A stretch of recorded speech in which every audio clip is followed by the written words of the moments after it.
What's going on, fellas? I'm going to make a quick and simple video just for a little thing that might help you improve your bench press technique, specifically by taking a look at our arch. I'm not really going to come down and talk about why you shouldn't be arching and who should be arching. A, because I don't really want to, and B, because I think most of you guys watching my channel probably have a bit of a feel for, okay, why we might arch, why we might not arch. I would just include the usual little caveat, which is that arching is not just to change the range of motion. We can change the muscular emphasis and maybe make the lift slightly more shoulder sparing with a pretty minimal arch. So not really reducing the range of motion all that much, potentially making it so we can handle a little bit more volume. I do very much like a small arch bench press over a flat back bench press as both a strength training tool, because I think most often it lends itself to handling a little bit more volume. And two, because I like the muscular shift and emphasis towards the triceps a little bit extra by turning that press a little bit more downward. That is just my preference.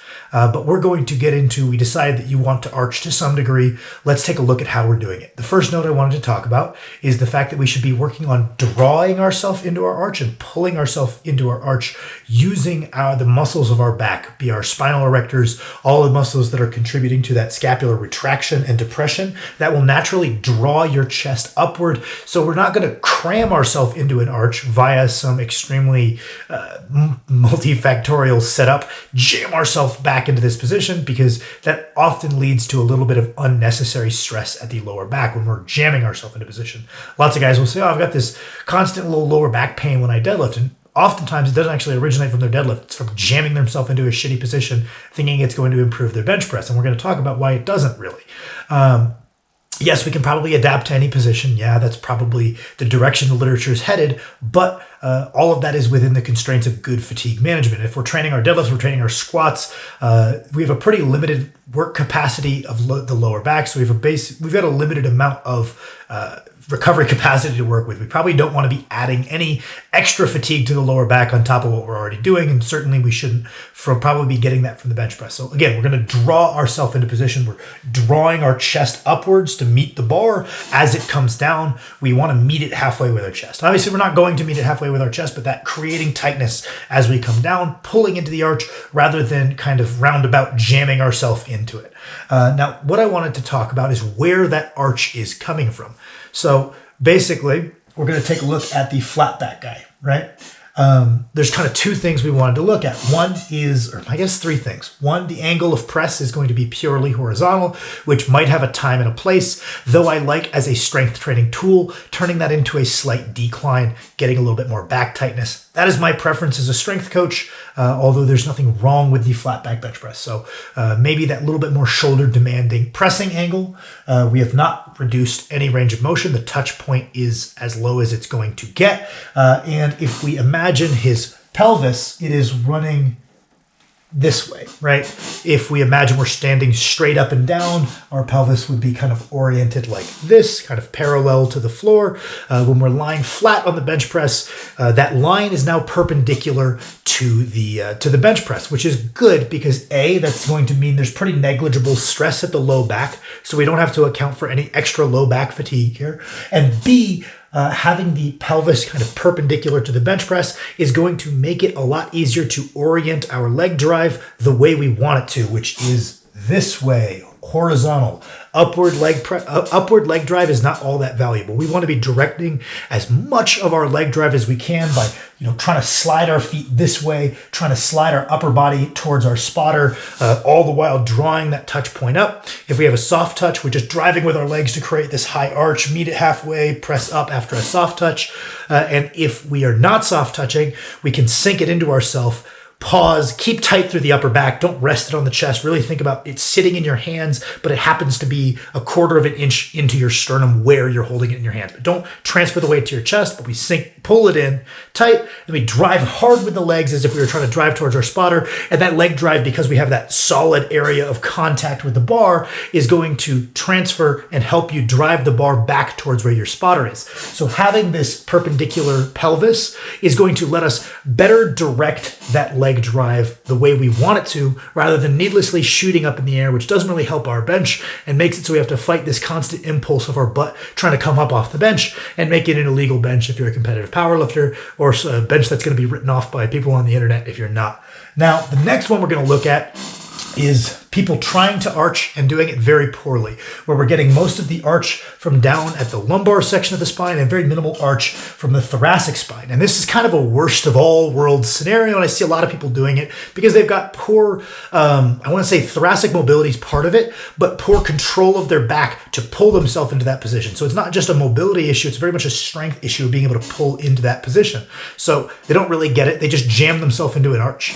And most of that's going to come from the lower back. Now, if we look, we have barely made the press a decline. I would say functionally, when I see most people do this, they've done enough to make it into a little bit of a decline.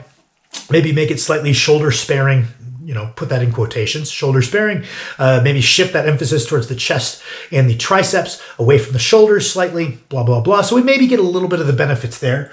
We have cut our range of motion, but we haven't cut our range of motion that much. Having our stomach way up in the air doesn't really matter. Having our touch point high is what matters. And yeah, we've raised the touch point a little bit, but we've gotten all of this extra spinal extension for no extra raising of the touch point and for no extra declining of the press. And that is going to lead his pelvis to be almost upright. It's almost like he's sitting upright on the bench if you look at his pelvis, and then arched over at the lower back. That's a bit of an exaggeration, but our pelvis is going to be now more parallel with the floor again, which means that A, we're going to have a lot of stress at the low back, which we probably don't want to work around. We probably want to just not thrash our low back benching. I don't think it's a great use of our low back training economy. And B, it's going to be harder now with this pelvis orientation to drive the leg drive the way we want it to. So we barely are turning it into a decline, kind of get it done, but it's at a lot of cost. We're not cutting as much range of motion as we wanted to, and or we're not turning it into as much of a decline as we wanted to. We're placing this extra stress at the low back, and we can't direct our leg drive well. This is probably the worst case scenario in a lot of ways, because now if you go to deadlift the next day, your low back is going to be tender, all for not even improving your bench press that much over this guy who's at least getting good leg drive out of this deal. Now, the next one I see is people, maybe they do have a little bit of a ability to control their upper back, draw them into that position, because I do think about the arch as much of an upper back control trick as it is a mobility trick. Everybody thinks it's a mobility parlor trick, and a lot of it's more of a skill with the upper back. So that's maybe something you could change how you think about it, but they're kind of doing a combination of pulling themselves in and jamming themselves in, and they're going to get this big arch from their whole back. Their lumbar is arching, their thoracic is arching. They have a big arch. Lots of the people with the biggest arches you will see, not necessarily the small. Sometimes you'll notice that the guys with the smallest range of motion, their arch isn't the biggest. They're just getting it from the right place and really cutting a lot of range of motion. Pair that with short arms, a wide grip, as wide as legally possible. We can get these small ranges of motion, but they're not always the people with the largest arches, because the people with the visibly largest arches that get trashed online are often getting this whole back arch. So again, if we go through our benefits and detriments, we've turned it into a pretty significant decline. Awesome. It's going to be quite easy on the shoulders. Most people are going to be able to handle that volume. It's going to lend itself to having this tight upper back positioning. Cool. We're going to hammer our triceps. We're probably going to get some decent chest work out of it, depending on the magnitude of the arch and the width of the grip. I mean, if our range of motion starts getting negligible and our arch is really big, obviously we start to lose those benefits. But this is all assuming we're using a closer grip, which I, as a strength coach, usually err on the side of a closer grip unless someone is specifically trying to maximize the results in powerlifting.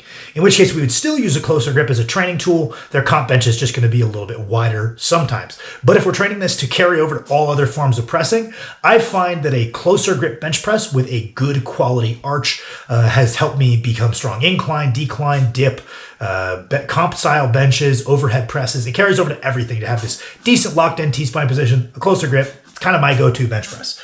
So we see, okay, cool, we get the decline. We actually get our touch point reduced quite a bit. So for a competitive powerlifting standpoint, awesome, we've cut some range of motion here. That's great. We've kind of gotten the main two things we're looking for on the upper half of the body.